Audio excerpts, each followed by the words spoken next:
what I like to do is just pick one thing typically. So whatever goal it is, let's say you want to have 15 properties by the end of the year. What is that one belief that you need to have in order for that to come true?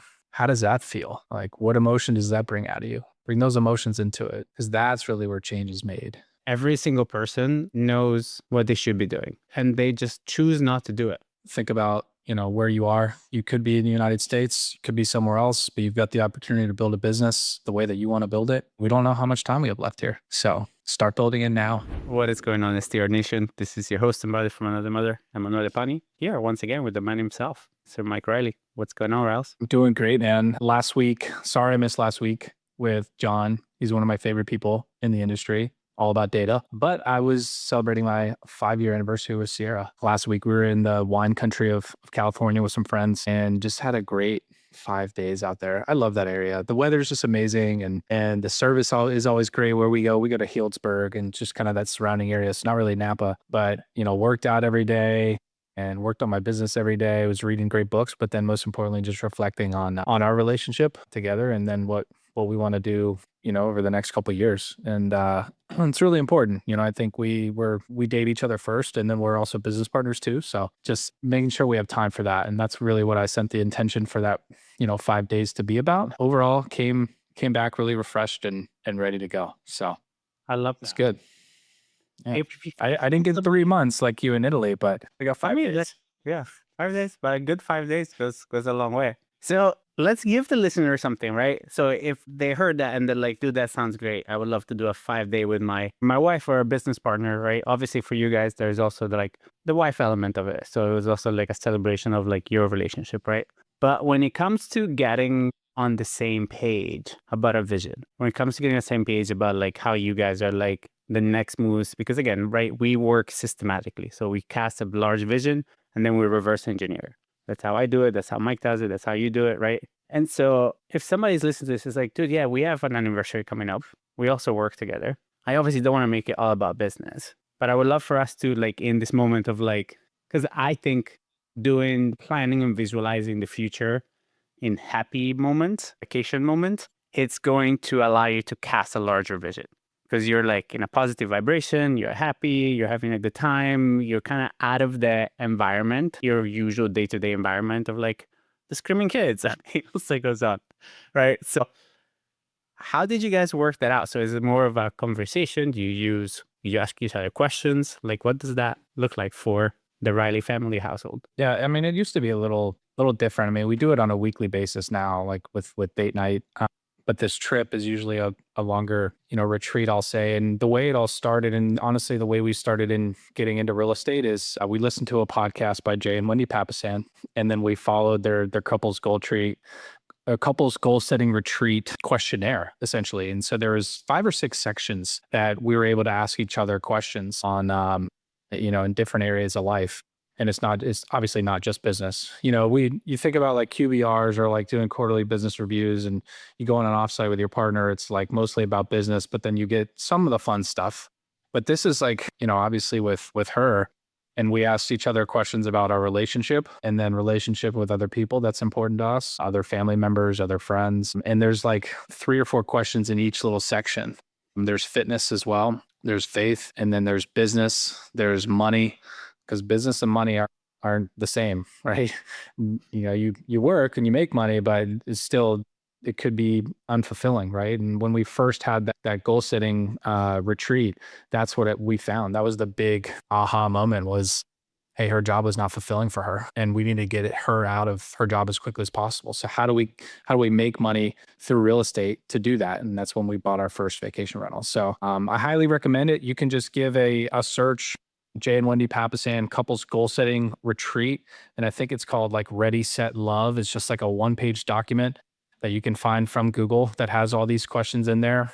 There's a podcast that goes along with it as well. So it's super, super good. And I recommend you guys listen to it together. I recommend you guys read it together, or I'm sorry, listen to the podcast together so you can get on the same page beforehand. And then, now we've been doing this for like 6 years. Yeah, 5 years now. Well, 6 years because we did it even before we were married. And now, on a weekly basis, we have a little check-in on business, but it's mostly checking in on how are we doing for each other? How are we showing up for each other? What we need help with and what to celebrate too. So, and another big thing that came out of it as well is I remember like 3 or 4 years ago, I asked her, I said like, what is like one charity or like something that you would get really excited about? And, we never really picked one, or we never really chose one. It was difficult to think about, but this year we both agreed it would be really, really cool to donate or sponsor an entire playground for kids in our town that we live in. And so that's on our vision board now, and we're building that vision board, exactly what's going to go in that playground, what the playground's going to look like, how many swings it's going to have, is it going to be made out of wood, is it going to be made out of metal, like so just putting that vision down on paper is what we're doing now, and it's really exciting. That's lovely. I'm so glad I asked that question. I had no idea that it was going to go to here, and I'm glad I did. It's so fun, right? Again, I think we are so blessed in this business to be able to kind of create the things that we love and care about and weave them in. And so if you're not, and you're taking this just as a business without understanding the larger impact that you may have, think a little bigger. Which leads perfectly to the topic for today. I was listening to a Bob Proctor. I've been listening to a lot of like motivational YouTube videos lately for some reason. When I run or work out, they just work out well. Goggins is using them a lot, so he always comes in at a perfect moment. Stay hard. And who's going to carry them both? So that kind of loops in my mind. But one of the voices that came on was Bob Proctor, and he talked about how most entrepreneurs spend 95% of their time on the mechanical and 5% of none on the mindset. And it's been a couple of months since we have done like a heavy mindset show. And as you guys know, that is one of my favorite things to talk about. And it's, if you follow me on IG or anywhere, it's what I exclusively talk about. And so I wanted to kind of bring that here. And me and Chat had a couple conversations about like my chat is now very much trained on this, right? Like I feed it specific readings. I help it, like it helps me with my coaching. It helps me with my sales. So me and Chat were having a conversation this morning over coffee. I was having coffee.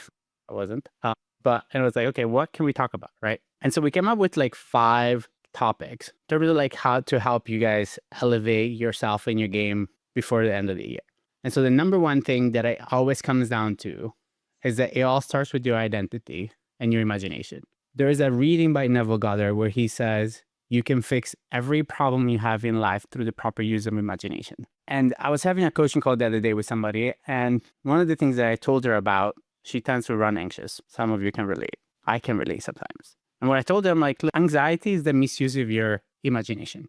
So anytime that you're feeling yourself and you're spending time being anxious, you're misusing your imagination. Because realize that it takes just as much mental power for you to imagine a reality based in faith than it does to imagine a reality based in fear. It's the same amount of mental power, right? It's not more tiring to think faithful thoughts than it is to think fearful thoughts. You're spending the same amount of time when it comes to the imagination. And the other thing is understanding that your base desires are going to be based in your identity for yourself. And I think that through Secrets of the 6 years that we've been doing Secrets now, 6? Yes, right? At least 6. That is one of the biggest things that we see. There's those people that come in and experience exponential growth. And then there's some people that come in and it's just this slow, painful progress, right? And to me, it's always those people that have embraced their identity. So have switched the way they operate, and they ask themselves, okay, I am Mike Riley. I want to have 100 properties. How would Mike Riley with 100 properties think of this particular problem? How would he think in this particular moment? And how would he make decisions from that place? Because again, if you think about how your future self would think about, so your desire self that already has the life that you're dreaming for yourself, have that person make the decisions right now. Don't make decisions based on your story or your current situation. Make decisions based on your desire, and have your desire discipline your decision making so that your reality can change. So that's number one. Riley, anything you want to add to that? Yeah, I think when I was at Google and still doing the Google thing, I was so afraid to tell people that I was also a real estate investor. And once I started to change my identity and telling people I was a real estate investor, and I also managed short-term rentals and Airbnbs, and started making decisions like the full-time real estate investor and the full-time short-term rental, business owner, then the results just started to show up, right? So it's like, you got to change who you are now and start telling people, what you are going to become now, and then the results will come. The results will follow. And stepping into those shoes before you're even ready to do it, because it's going to feel weird. It's going to feel different, but getting the reps in is the only thing that will get you those results. There's literally nothing else that would get you the results other than putting those reps in. 100%. The next piece on that, right, is understanding as you put your reps in, put the momentum, put the belief behind them. So I'll give you guys an example. In 2015, 2016, the villas were doing okay. And I went to a conference. I met a gentleman named Dan Grebe. Dan Grebe has $1 million Keller Williams team up in Orlando. And I got around a lot of big real estate agents that had big real estate teams. $1 million, $2 million, $3 million net in their pocket, right? Like this is people that have massive buyers team and sellers team and so on and so forth. So I mentored with that. And one of the things that Dan had me do was call calling. I'm a people pleaser. I remember my parents like making fun of people that used to call the house when I was little, right? So like that's the mindset I grew up with, right? And so for me, first of all, to be a call caller, like a salesperson and a call caller, absolutely tragic, right? And I remember, plus I live in Florida, right? So every other person is slightly out of their mind. And so whenever you would be call calling people, I used to get just insulted. And I remember going through the motion and hitting my sales numbers in terms of like amount of dials, and yet there was no results coming. And doing the scripts, but there was no results coming. Now looking back, what I know is that I approached those days as a duty every day without believing I was getting better. Like I was just going through the motions of doing the thing without the belief behind it that like every no gets you closer to a yes. My belief was obviously this was another no, right? And so really understanding how, and we see it with secrets all the time, the playbook is the same. And we have people like Steve that on that playbook go from 40 to 99 properties. And we have people that come in with 4 properties and in 6 months get absolutely nothing. And so the problem, the belief, which is why I'm telling you, right, the mechanical is the mechanical, but the belief is what makes the mechanical work. Mm-hmm. Where 95% of people just focus on the mechanical, but then you keep your bullshit belief system. And so those two things are never going to work together. There's another real world example, pricing and getting your calendars booked. So it's September. September is typically a down month it's a shoulder month in most places, right? Kids are going back to school. And I also see this in launching new properties is we launch new properties and we're like, I hope that we hit these revenue numbers. I hope my calendar gets booked up. Hey, it's shoulder season. Yeah. And we start expecting our properties to kind of underperform, and we like kind of hope, and we come from a place of lacking of like, all right, I'm lacking bookings right now. What am I going to do? Should I drop pricing? And one of the things I did, this is probably 3 years ago now. Yeah, no, it was 2021. So 2021 crushed it. And then 2022 was when we started to feel the hurt because of so many listings that were added in 2021. I just started expecting and seeing bookings come in, especially for my newer properties, that I was holding on to my price that I wanted to get. Instead of dropping my prices, I started holding on to it and I started expecting bookings. And I started literally writing out in my journal every morning that I see 3 bookings coming in today. And I would write that out and I would give that energy. And then when guests called in when they were there, I would pick up and I would be pumped and I would say, hey, you guys are having a great stay, aren't you? I can't wait to go back to that house and put myself in your shoes. How is your stay going? Right? Instead of expecting an issue from a guest, if they call me and say, hey, is this working? Is this working? That's not working. That's not working. And then they start expecting other things and looking for other things to go wrong. So if you come from a place of my guests are going to have the most absolute amazing experience here, and then they're going to want to come back and they're going to want to stay with me because they felt my energy and they felt the energy that I put into that house, you're going to get more bookings. So whether it's, talking to guests or pricing your properties, just expect that you are going to hit those standards and you'll start to see the results come in. And when I say expect, actually like truly believe it. Like you said, believe that your calendar is going to get filled up, and believe you're going to get it at the right price, and believe the guests are going to be so happy that they're going to get taken care of and rebook and tell their friends about it and fill up your calendar even more. Yeah.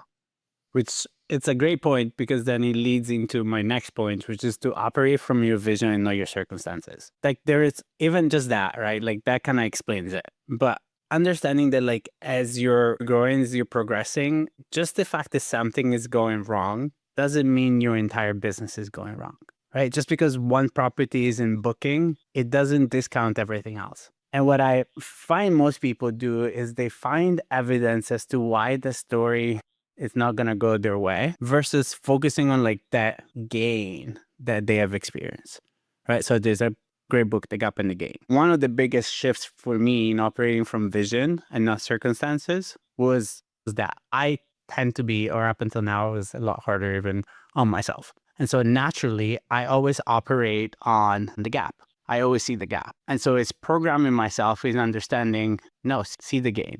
And so operate from a place of like, okay, based on my long-term vision, when I take 1,000-foot view of my business, it is doing well. I am doing better. And then making decisions from that vision, going back to what I said earlier, the vision is your desired outcome. So making decision based on your vision and not your circumstances. The best example I've seen, I mean, I've got a ton of examples just on my side, but the best example I saw was from Steve Resnick, who was on the podcast 2 weeks ago. So if you haven't listened to that, go back and listen to the podcast with Steve Resnick, because he talked about this exactly. I had 44 properties. I just started working with them. I told Steve, I said, you need to hire like 4 people. He was going into slow season. It was like October and his properties are in the Jersey Shore. And he was like, Mike, if I do this, my profit's going down to 0.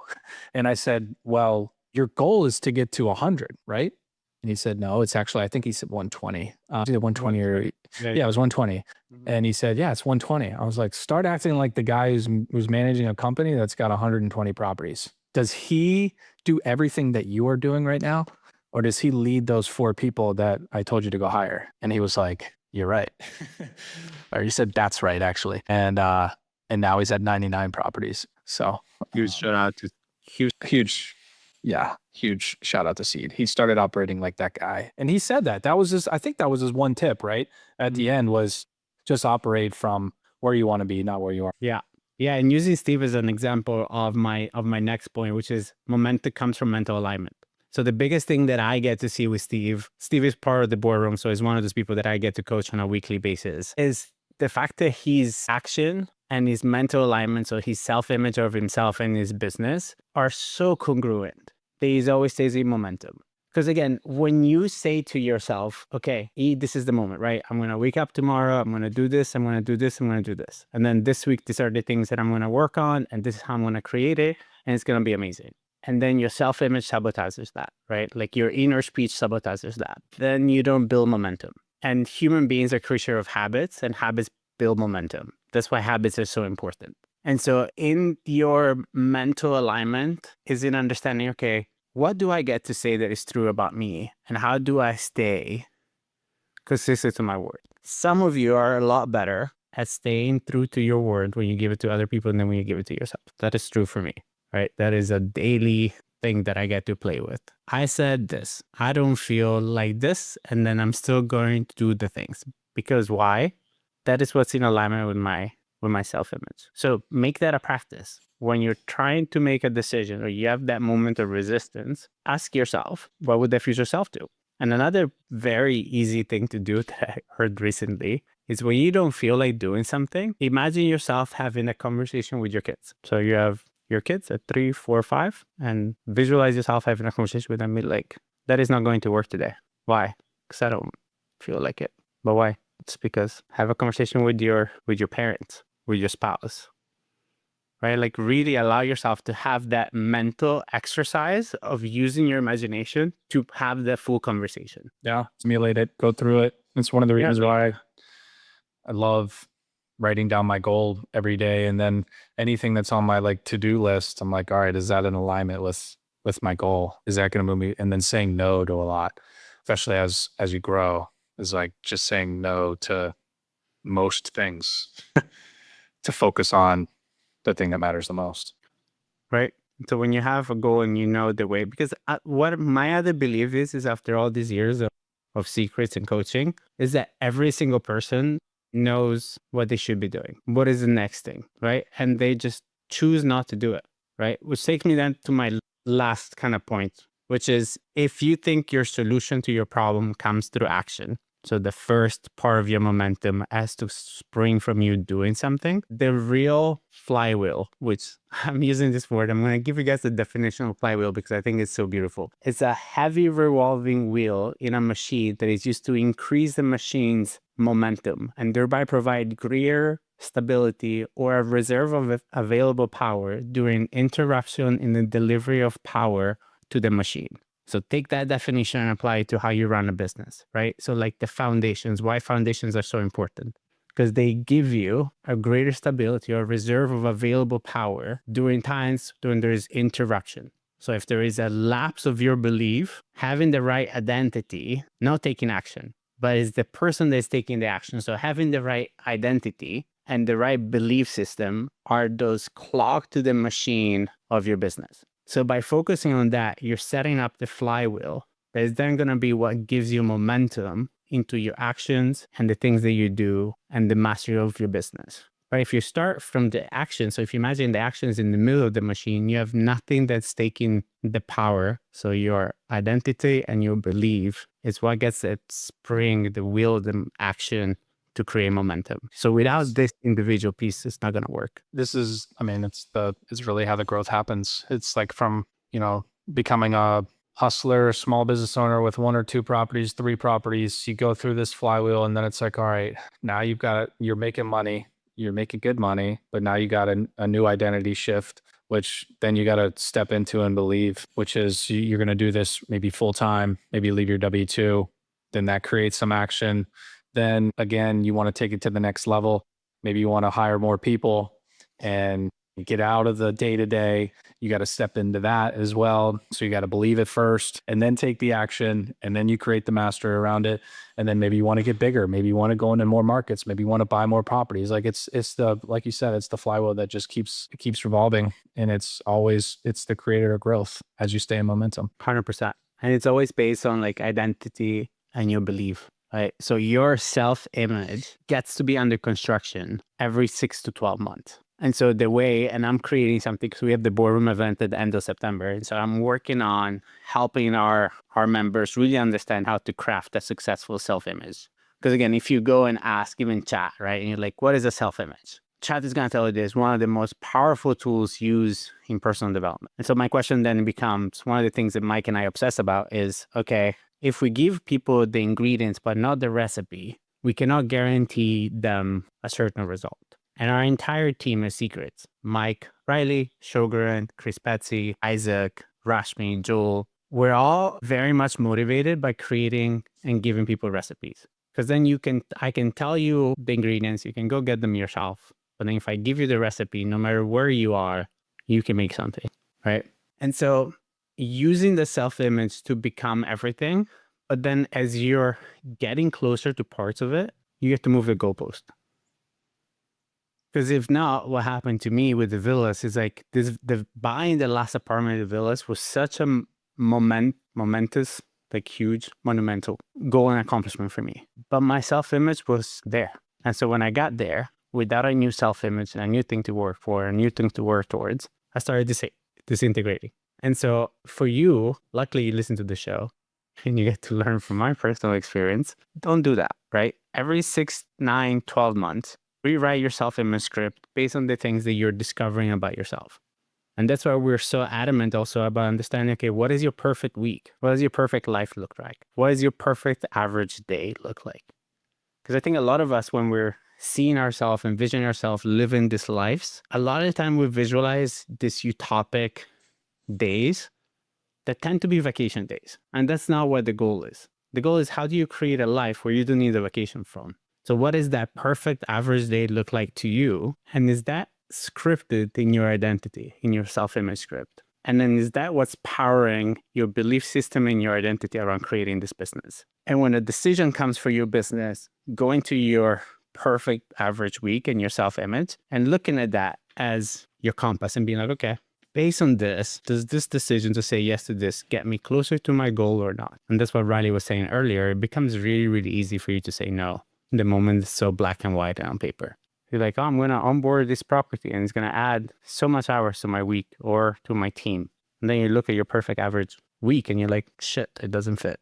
Like it's going to mess up this week in a substantial way that I, as of right now, don't know how to recover from or fix. And so it brings two questions, right? It's either a no or who do I get to bring into my life in order to be able to say yes to this, but still be true to my self-image and my perfect average week. And that's how you keep elevating yourself. So that was a little rant, but again, I think realistically, most of the growth that I've seen in myself and others has come from exactly this material. And so it is my wish to continuously bring shows like this every once in a while to help you guys kind of reset your headspace. And again, it is 9/11 today. So there's only 4 months left of the year, right? And so between now and then the year, the first challenge that I have for you is understanding, hey, do you even know what your current self-image is that you're running on? And then put it through chat, right? Write it out and understand what it is that you're doing and understand if you want to change it, if you get to change it, how do you get to change it? And if you need a little extra kick, I mean, none of us even know how much time we have left here. Obviously, 9/11, 2001, it's a nice sunny morning. And all of a sudden, thousands of people lost their lives that day. So think about, where you are. You could be in the United States, you could be somewhere else, but you've got the opportunity to build a business the way that you want to build it. And we don't know how much time we have left here. Start building it now. Nobody else is going to build it by you also, right? So the moment you realize that is when the rest of life really starts happening. So one, it's all about what you choose, and your self-image is going to create every single activity in your life. So understand that identity and imagination are the leading causes. They are responsible for every single effect that you see in your life. So any effect that you have right now that you're not vibing with, that you're like, I would rather not choose this. They got it of your thoughts, your self-image, and your inner conversation and your imagination, because that is where that was created. That was the leading cause that created that effect in your life. So you are the master of your fate, right? You're the captain of the ship, and you start changing and steering at the moment that you realize that that's the truth and that you are responsible for every effect that is in your life, because you're the cause. You're the main cause of your life, the only cause of your life. Yep. So what I like to do is just pick one thing typically. So whatever goal it is, let's say you want to have 15 properties by the end of the year. What is that one belief that you need to have in order for that to come true? Maybe it's actually believing that you can onboard 3 at a time or 4 at a time, or that you can run 15 more, and just start acting like you already run 15 more, making decisions like you already run 15 more, right? Or that you're going to go buy that dream vacation home. Like, actually believe it, know it, feel it. What does it feel like? What does it smell like? What does it look like? What do you hear when you walk inside those doors? What emotions do you have when you see 15 in your PMS? What emotions do you have when you see that, profit number at the end of the year, the bottom right corner of your QuickBooks report of that P&L? How does that feel? Like, what emotion does that bring out of you? Bring those emotions into it, because that's really where change is made, in my experience, is when I can tie my emotions, and my Wi-Fi is when I can tie my emotions to whatever that goal is and bring all of the senses in. And the last thought for you guys, because it's something that I've been sharing with the guys doing quantum, is that the way that you think to yourself just before you go to sleep, it's a perfect moment for you to go to sleep thinking about the future. So the thoughts that join you as you're falling asleep is the seeds that you're planting into your mind for the next day. So that's why a lot of people, right? Like my grandma always had the saying, don't go to bed mad, right? Because it's the reason why. Right. So it's this old tales that have so much wisdom in them. Right. And so as you're falling asleep, kind of creating that mental loop for yourself of going to sleep in the imagination of the person that has the things that you desire. And if the day didn't work out for you the way that you thought it should have worked out, just reverse back and relive the day and change it for how you wanted it to go. So you didn't get to work out, see yourself working out. You didn't close that client, see yourself closing that client. You didn't get reservation, see yourself having a reservation. You didn't manage to eat well, see yourself having a perfect day of food. And have those thoughts and that belief in yourself be the last thing you think about. And I guarantee you the next morning, living like that, it's going to be easier. And then the next day, it's going to be easier. And the day after that, it's going to be easier, and so on and so forth. So having said that, I think I gave you guys everything that I wanted to. Well, guys, we do hope you enjoyed the show. Again, we know that the mindset stuff can be a little bit hard for some people. And so all I ask you for, so just keep an open mind, because the way you've been thinking has led you to where you are. And so if you're not exactly where you want to be, just give this a shot. Give mindset a shot. Stay open to it. Success comes 95% from mindset and 5% from the mechanics instead of the other way around. See you guys next week. Ciao, guys.